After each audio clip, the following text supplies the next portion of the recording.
آرزو۔ انسان جب تک زندہ ہے بے آرزو نہیں ہو سکتا۔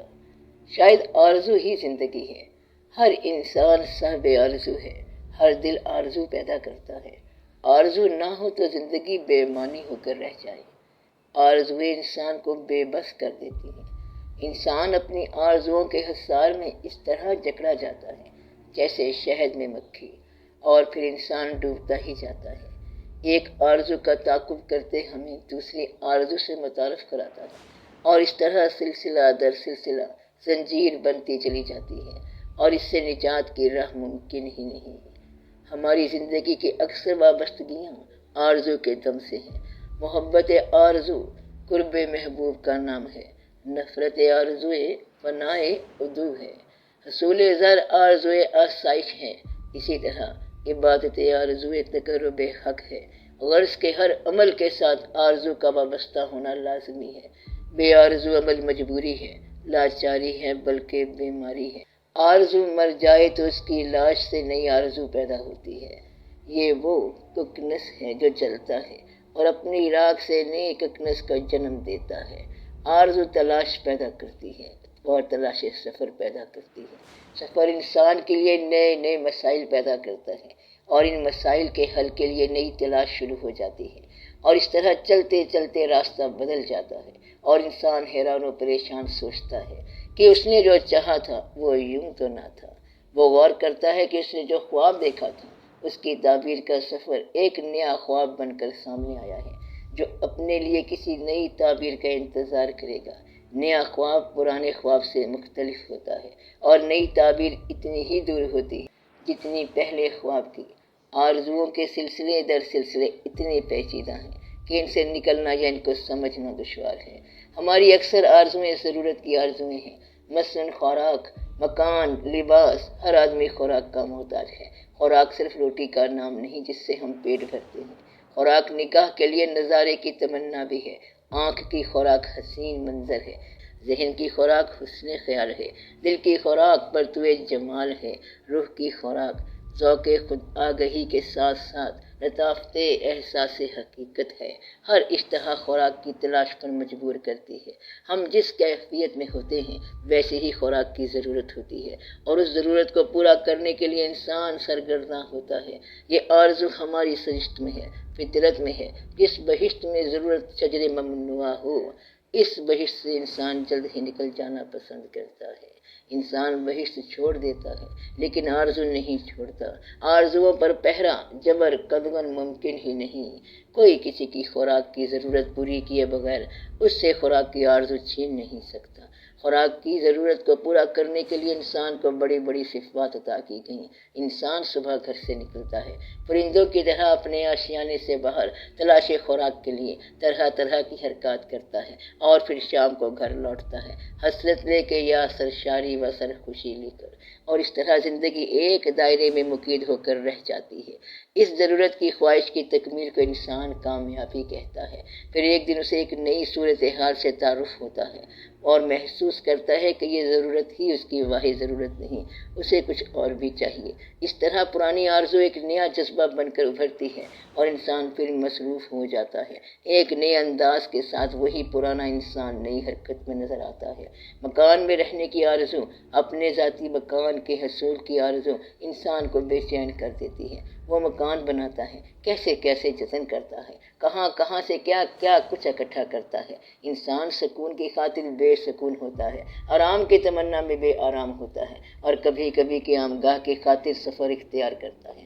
وطن میں خوبصورت آستانہ بنانے کے لیے بے وطن ہونا بھی گوارا کر لیتا ہے۔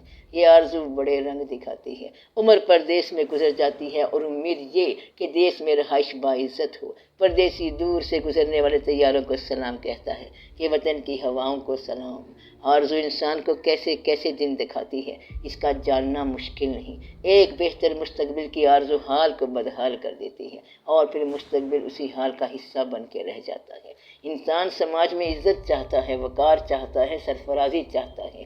اسی لیے تو محنت کرتا ہے۔ اس کا مرتبہ اس کو عزت نہ دلائے تو یہ محنت بھی رائے گاں ہو جاتی ہے۔ وہ لوگوں کو اپنے ماتحت کام کرتا دیکھ کر اپنے آپ کو اپنے قد سے بڑا سمجھنے لگ جاتا ہے، لیکن یہی لوگ جو اس کے ماتحت ہیں اس کی عزت اور شہرت کو گھن کی طرح کھا جاتے ہیں۔ اس کے پاس سماجی مقام ہوتا ہے لیکن عزت نہیں۔ شاید عزت سماج پر رعب کا نام نہیں، سماج کی خدمت کا نام ہے، اور خدمت کے لیے اور طرح کی آرزو چاہیے۔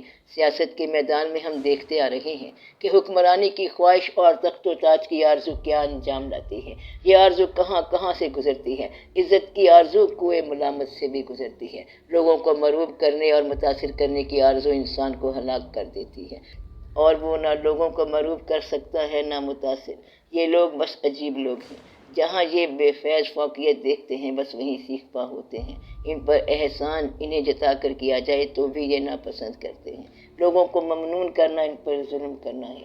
لوگ تو اس مالک کا بھی شکریہ ادا نہیں کرتے جو انہیں مفت بینائیاں عطا کرتا ہے اور ان کے دیکھنے کے لیے نظارے پیدا کرتا ہے، جو آسمانوں سے می برساتا ہے اور اس سے خوراک مہیا کرتا ہے۔ لوگ حصول نعمت کو اپنا حق سمجھتے ہیں اور دینے والے سے تعلق اتنا ہی ہے کہ وہ دیتا چلا جائے اور لوگ لیتے چلے جائیں۔ وصولی کی رسید اور شکریہ کی ضرورت نہیں، بہرحال عطا کرنے والے کی آرزو عطا کرنا اور حاصل کرنے والے کی آرزو حاصل کرنا۔ اس میں رعب کس بات کا؟ یہی تو انسان اور خدا میں فرق ہے۔ وہ دیتا ہی چلا جاتا ہے، غافلوں کو، کافروں کو، منکروں کو، بلکہ ہر ایک کو، بد و نیک کو۔ اس کی رحمت آسمان کی طرح سب پر چھائی ہوئی ہے، لیکن انسان کسی کو راستہ بتائے تو ساتھ ہی اپنا تعارفی کارڈ اس کو دیتا ہے کہ مجھے اس پتے پر خط لکھنا۔ خدا خدا ہے اور انسان انسان۔ انسان کی سب سے بڑی آرزو یہ ہے کہ اسے بہت سے انسان پہچان لیں، اس کے خیال میں شریک ہوں، اس کی صفات کی تعریف کریں، اس کے تشخص کا ادراک کریں، اس کے الفاظ کی قدر کریں، اس کے چہرے کو مشتاق نگاہوں سے دیکھیں، اس کا انتظار کریں، اسے آنسوؤں کے ساتھ الوداع کریں، اور اس کی زندگی کو مقدس مانیں، اور مرنے پر اس کے جنازے میں شامل ہوں، اور اس کے جانے کے بعد اس کے دن منائے جائیں، اس کی یادیں زندہ رہیں، اس کے بعد کچھ بھی نہ ہو سوائے اس کی یاد کی۔ اور یہی آرزو بربادی اور تباہی کا باعث ہے، ظلم کا پیش خیمہ ہے۔ انسان اپنی آرزو کے حصول میں یہ بھول جاتا ہے کہ دوسرے انسان بھی آرزو رکھتے ہیں، ایسی ہی آرزو، بالکل ایسی، وہ بھی تشخص کی پہچان چاہتے ہیں۔ جلسہ گاہ میں سامعین اپنا مقام رکھتے ہیں، وہ جانتے ہیں کہ وہ نہ ہو تو کوئی مقرر پیدا ہی نہ ہو۔ گرمی بازار دکاندار کے دم سے نہیں، خریدار کی مرہون منت ہے۔ انسان کی آرزو سے نیکی اور بدی کے راستے دکھاتی ہے۔ تکمیل آرزو کے مراحل بڑے کٹھن ہیں۔ خوش رہنے کی آرزو غم سے آشنا کراتی ہے، حاصل کی آرزو محرومیوں کے دامن سے وابستہ کراتی ہے، جینے کی آرزو موت کے شکنجے میں لاتی ہے۔ آرزو کا سفر مرگ آرزو تک ہے، جو حاصل ہو گیا اس کی تمنا ختم ہو جاتی ہے، اور جو نہ حاصل ہو سکے وہ ایک حسرت ناتمام بن کر دم توڑتی ہے۔ آرزو کا مسافر رکتا نہیں، وہ چلتا ہی رہتا ہے۔ اگر اسے کسی ایسی ہستی سے تعارف ہو جائے تو اس کو اس کی آرزو کا چہرہ دکھا کے اسے آرزو سے بے آرزو کر دے تو یہ بڑے نصیب کی بات ہے۔ آرزوؤں کا طویل سلسلہ انسان کے لیے عذاب سے کم نہیں۔ آرزو کا فسانہ کبھی مکمل نہیں ہو سکتا، کبھی آغاز رہ جاتا ہے، کبھی انجام رہ جاتا ہے۔ بعض اوقات جب ہم اپنی آرزو کو حاصل کرتے ہیں تو محسوس ہوتا ہے کہ یہ تو وہ چیز نہیں جو ہم نے چاہی تھی، ہم نے یوں تو نہ چاہا تھا۔ تمنا اور حاصل میں بڑا فرق ہوتا ہے، خوابوں اور تعبیروں میں بڑے فاصلے ہوتے ہیں۔ زندگی میں ایک وقت ایسا آتا ہے کہ انسان محسوس کرتا ہے جیسے اس کی آرزوئیں اس کا حاصل لا حاصل ہو۔ اسے ناکام ارادوں پر خوشی سی ہونے لگتی ہے اور کامیاب آرزوؤں کے انجام سے وحشت سی ہونے لگتی ہے۔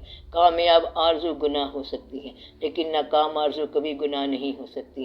نیکی کی آرزو ناکام ہو تب بھی نیکی ہی ہے، بدی کی آرزو بدی ہے، بدی کا سفر بدی ہے، اور انجام تو خیر بدی ہے ہی صحیح۔ اللہ کا ارشاد ہے کہ عین ممکن ہے کہ انسان ایسی چیز کو پسند کرے جو اس کے لیے نقصان دہ ہو، اور عین ممکن ہے کہ وہ ایسی چیز کو ناپسند کرے جو اس کے لیے مفید ہو۔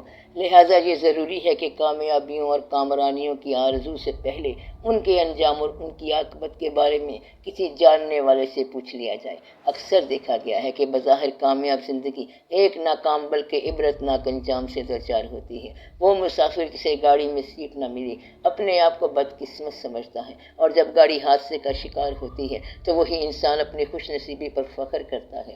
آرزوؤں کو انجام کے حوالے سے دیکھنا اور پہچاننا ہی باعث رحمت اور باعث عافیت ہے۔ یہ جاننا چاہیے کہ نیک آرزو میں ناکامی بری آرزو میں کامیابی سے بدر جہاں بہتر ہے۔ اچھی آرزوئیں خوش نصیبی کی ضمانت ہیں، لیکن سب سے زیادہ خوش قسمت انسان شاید وہ ہے جو بے نیاز آرزو ہو، اس کی اپنی منشا منشائے ایزدی کے تابع ہو۔